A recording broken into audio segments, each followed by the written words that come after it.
So ayun nga mga mare, no, nilutuan nga pala ako ng ate ko ng buttered mixed seafoods at grabe, so sobrang sarap nito, hinay-blood ako. At dahil nga masarap, napawatanis na lang si Charlotta. Hi guys! Andito kami ngayon sa may terminal. Mamimili kami ng seafood. Samahan nyo kami. Okay, let's go na. Grabe na, abutan natin yung sunset ha. Pati kayong dalawa may sunset na kahit hindi nyo na kailangan. Patingin. Palaparan niya. May sariling airport. So guys, andito na kami sa Hulugan 1. Dito yung palengke nila. Ayan. Maraming tindahan dito. Terminal ba to? Terminal. Terminal daw ang tawag. Sorry naman.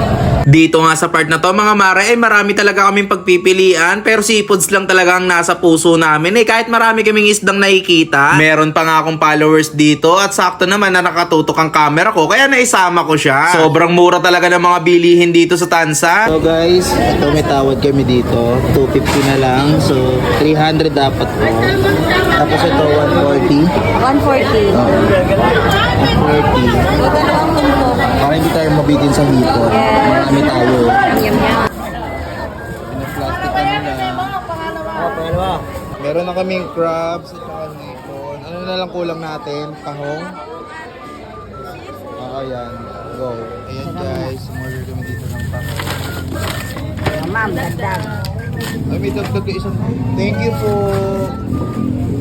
After namin makapamili mga mare, hinugasan na yan ng ate ko at syempre ang ginawa ko, nagtunaw na ako ng butter para naman makapaggisa na tayo dito ng bawang. Konting mekos-mekos, syempre susunod na kagad natin dito yung margarine. After naman natin mailagay yung margarine mga mare, susunod na kagad natin dito yung tomato paste. Syempre halo-haluin lang natin yan hanggang sa maging ganito na ang kulay niya. After that mga mare, lalagay na kagad natin dito yung crab. Konting halo-halo lang yan mare hanggang sa maging kulay puwet na yan.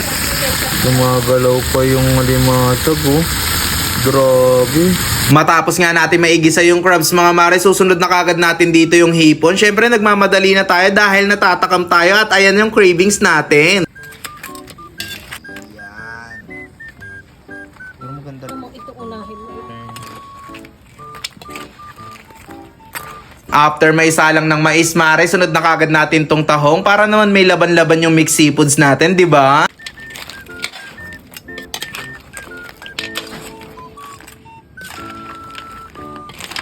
After nga ng mahabang halu-haluan natin dyan mga mare, syempre pag bumuka na yung tahong, luto na yan. Syempre alam na yung kasunod nyan mare, isi-set aside na natin yan. Tignan nyo naman yung pagkaka-platings namin dito. Talaga namang nakakatakam no? Kayo na lang bahala. Sorry na lang sa mga natatakam mare, tara kain na tayo. So ayun guys, kain na tayo. Ito yung alimasag natin. Ay! Matapon. Crabs, hipon, mais, another hipon, and tahong. So guys, kain tayo.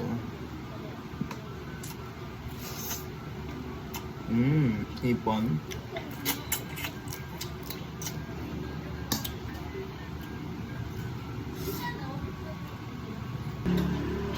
Meron tayo ditong suka.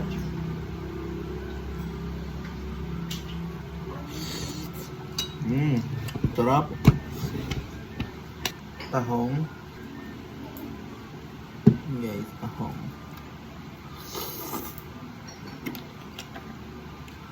Sarap.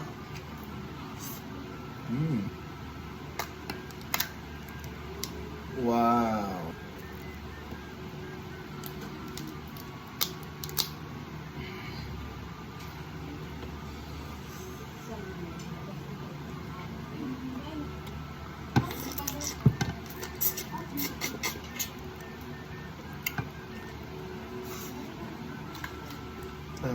Tapos buhos natin guys.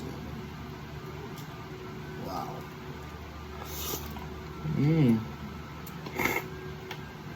Pa.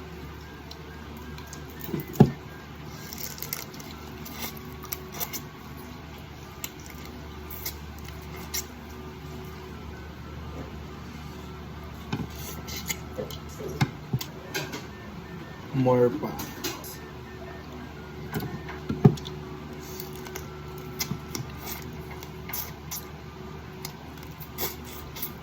Grabe yung hipon yan, oh. Wow.